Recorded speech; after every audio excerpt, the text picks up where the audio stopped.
थांबा थांबा, का तुम्हाला माहिती आहे की सैराट मूवीनं अख्ख्या महाराष्ट्रात नाही तर अख्ख्या वर्ल्डमध्ये किती करोडचा बिझनेस केलता? नाही ना? चला मी सांगतो. तर सैराट मूवी ही 29 एप्रिल 2016ला रिलीज झाली.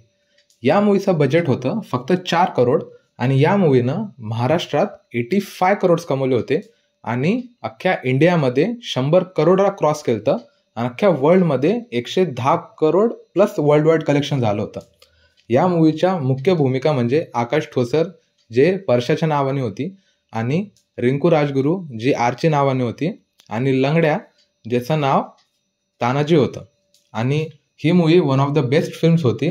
याच्या डायरेक्टरचं नाव नागराज मंजुळे आणि याचीच रिमेक एक धडक म्हणून बनवली होती ही द बॉलिवूडमध्ये, पण ती एवढी चालली नाही.